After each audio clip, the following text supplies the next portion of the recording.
পঞ্চম শ্রেণীর শিক্ষার্থী বন্ধুরা, তোমাদের যে প্রথম অধ্যায় থেকে একের খ প্রশ্নের যে থাকবে একের খ শূন্যস্থান পূরণ, ঠিক আছে, সেই শূন্যস্থান পূরণের থেকে আমি প্রথম অধ্যায় থেকে গুণের অধ্যায় থেকে কিছু শূন্যস্থান পূরণ রেখেছি। আশা করি এই নিয়মে তোমরা যদি অনুশীলন করো তাহলে এখান থেকে তোমাদের কোনো সমস্যা হবে না।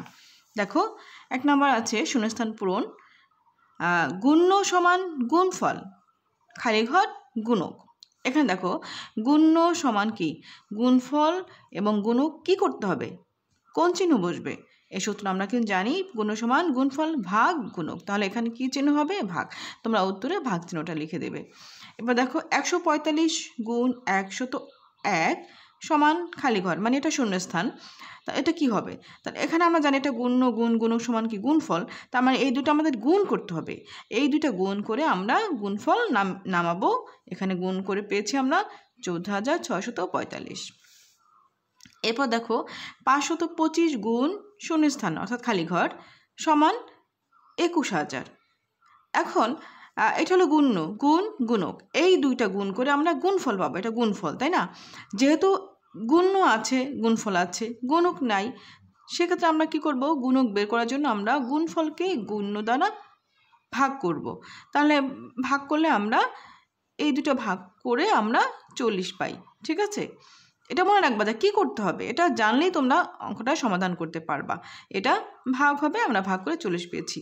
এরপর দেখো, 5 এখানে পুরো একটা সংখ্যা, এই সংখ্যার মাঝখানে একটা খালি ঘর রেখেছে, ঠিক আছে?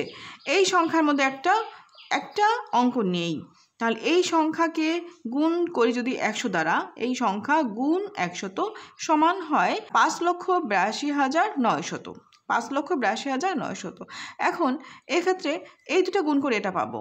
তাহলে আমরা যদি এই সংখ্যাটা মনে করো জানি না, এইটা বাদ দিয়ে রাখলাম, তাহলে এখানে আছে গুণ্য, এটা গুণক, গুণ গুণ গুণক সমান গুণফল।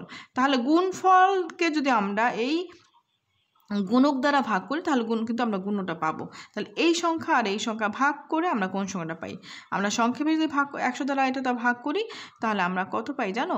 এখানে দেখো, এই 2 শূন্য এই 2 শূন্য বাদ, ভাগ হয়ে গেল, এখানে কত থাকে, 5 8 2 9, তাহলে এখানে হবে 8, উত্তর হবে 8।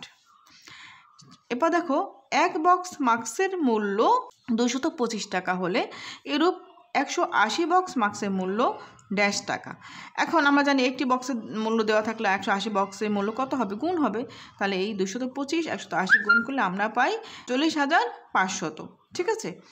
এখন দেখো, 84 জনকে 90 টাকা করে দিতে মোট ড্যাশ টাকা লাগবে, ঠিক আছে? তো 84 জনকে 90 টাকা করে দিতে কত টাকা লাগবে, 84 জন, তাহলে 84 জনকে 90 টাকা, তার মানে 84 দ্বারা 90 দ্বারা আমরা কী করবো, গুণ করব। এ দুটো গুণ করে আমরা পাই 7,560 টাকা। এবার দেখো, শূন্যস্থান এর সাথে 90 গুণ করলে গুণফল 9,120 হবে। তাহলে এই যে কতর সাথে 90 গুণ করলে, তাহলে এই গুণফল আছে, একটা সংখ্যা দেওয়া আছে, যদি গুণফল থাকে এবং একটি সংখ্যা দেওয়া থাকে, অন্য সংখ্যা বের করতে আমরা কী করব, গুণফলকে এই সংখ্যা দ্বারা ভাগ করব, ভাগ করে আমরা পাই 96। এবার দেখো, 290 গুণ 21 সমান 6,090। তো এখানে গুণক কত, তো আমরা জানি গুণ্য গুণ গুণক সমান গুণফল, তাহলে এটা গুণক, 21 হলো গুণক। দুইটি সংখ্যার গুণফল 175 এবং একটি সংখ্যা 7 হলে অপর সংখ্যাটি ড্যাশ। এখন আমি কিছুক্ষণ আগে আমরা বলেছিলাম দুইটি সংখ্যার গুণফল যদি দেওয়া থাকে এবং একটি সংখ্যা দেওয়া থাকে তাহলে আমাদের কী করতে হবে, ভাগ করতে হবে। তাহলে 175 এবং 7 ভাগ করে আমরা পাই 25, উত্তর হবে 25। আশা রাখি এই নিয়মে তোমরা যদি প্র্যাকটিস করো, এর মধ্যেই তোমাদের প্রথম অধ্যায় অর্থাৎ গুণ থেকে শূন্যস্থান কমন পড়বে, ঠিক আছে? পরবর্তীতে আমি কিন্তু অন্য অধ্যায় থেকেও সবগুলো তোমাদের দেওয়ার চেষ্টা করব। ধন্যবাদ।